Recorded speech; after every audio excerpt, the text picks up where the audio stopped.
हम एक नए बिंदु के साथ आपके सामने हैं। ज्योग्राफिकल इंडिकेशन टैग, भौगोलिक सूचक।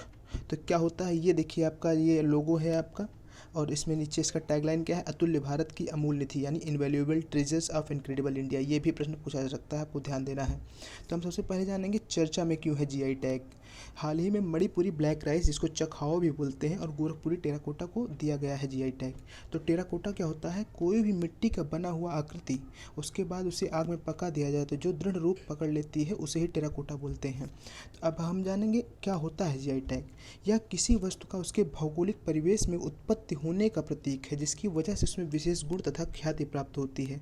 हम एक उदाहरण लेंगे, जैसे अल्फांसो मैंगो महाराष्ट्र में उत्पादन होता है उसका। तो वहाँ की भौगोलिक परिवेश ऐसा है, वहाँ की क्लाइमेट ऐसी है, जिसकी वजह से उसका एक अजीब सी मिठास होती है, उसमें काफ़ी गूदेदार होता है, तो इसलिए उसका जीआई टैग दिया गया है। तो ये उदाहरण है। अब हम देखें इसके फ़ायदे क्या होते हैं, यानी किसी वस्तु को जीआई टैग दिया जाता है तो उससे क्या फ़ायदे हैं उसके। इससे वस्तु का आर्थिक महत्व बढ़ता है और ब्रांड के रूप में आम लोगों में प्रचलित होता है, और उससे भौगोलिक क्षेत्र को आर्थिक प्रगति होती है। जैसे हम कहते हैं ना, एक ब्रांडिंग हो जाती है, उसका एक टैगलाइन मिल जाता है। और क्या फ़ायदे हैं, उससे कानूनी संरक्षण प्रदान किया जाता है, अनाधिकृत प्रयोग पर अंकुश लगता है, यानी बिना कोई उस परमिशन के प्रयोग नहीं कर सकता है उस टेक्नोलॉजी के या उस वस्तु का या उस तकनीक का। और उससे परंपरागत ज्ञान को भी संरक्षित और संवर्धित किया जाता है। और उत्पादों को अंतर्राष्ट्रीय स्तर पर पहचान बनने में इससे मदद मिलती है। टूरिज्म और निर्यात को भी बढ़ावा देने में मिलती है। जैसे आप समझेंगे बनारसी साड़ी, हम एक उदाहरण लेंगे, या दार्जिलिंग चाय। दार्जिलिंग चाय को उदाहरण लेंगे तो आप देखिए, दार्जिलिंग चाय विश्व भर में मशहूर है चाय के बारे में, one of the best quality, best grade चाय मानी जाती है। तो इससे टूरिज्म और निर्यात बढ़ावा मिलेगा, अंतर्राष्ट्रीय स्तर पहचान मिलती है। तो काफ़ी ये सब फायदे होते हैं जीआई टैग के। अब हम देखेंगे विधिक प्रावधान क्या है जीआई टैग से संबंधित। तो जो डब्ल्यूटीओ, वर्ल्ड ट्रेड ऑर्गेनाइजेशन, विश्व व्यापार संगठन, उसके अंतर्गत एक समझौता हुआ था, trips, trade related intellectual property rights, जो हुआ था समझौता, उसके तहत प्रत्येक देश अपने बौद्धिक संपदा संबंधी उत्पादों को अंतर्राष्ट्रीय बाजार में एकाधिकार प्राप्त कर सकते हैं, और उस पर आर्थिक एकाधिकार होगा उस देश का। जैसे दार्जिलिंग चाय, अल्फांसो मैंगो, इसको अंतर्राष्ट्रीय पहचान भी मिली है। देखिए, एक इसी के अंतर्गत, ट्रिप्स समझौते के अंतर्गत भारत ने एक कानून लागू किया था, GI of goods registration and protection act 1999, यानी जो इसको हिंदी में बोलेंगे भौगोलिक सूचक पंजीकरण एवं संरक्षण अधिनियम 1999। तो इसी के तहत जो हमारे controller general of patents, design and trademarks, ये व्यापार एवं उद्योग मंत्रालय के अंतर्गत आते हैं, वो किसी भी वस्तु को जीआई टैग देते हैं। और देखिए, एक प्रावधान और है कि किसी वस्तु को एक बार यदि जीआई टैग मिल गया है, 10 वर्षों के लिए वो जीआई टैग मान्य होता है, और उस 10 वर्ष बीतने के बाद भी उसको नवीकरण किया जा सकता है।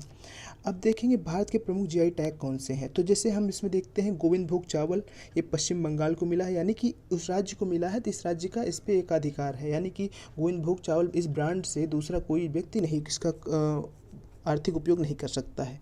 छौ मुखौटा पश्चिम बंगाल में। तो छौ नाच होता है, डांस होता है पश्चिम बंगाल में, तो उसमें जो मुखौटा बनाया जाता है, उस कलाकृति को जो है वो उसको जीआई टैग मिला है पश्चिम बंगाल के लिए।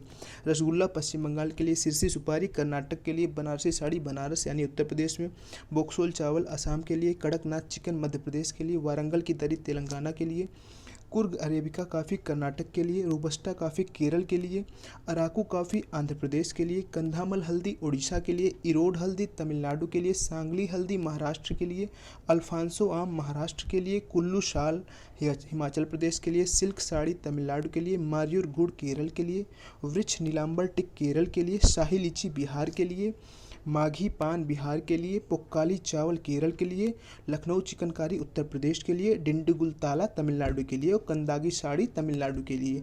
तो ये था कुछ प्रमुख जीआई टैग। तो ये कुछ मुद्दे थे जिससे संबंधित हमने आपको जीआई टैग से संबंधित कुछ जानकारियाँ उपलब्ध कराई। उम्मीद है आपको काफ़ी सहायतापूर्ण रही होंगी।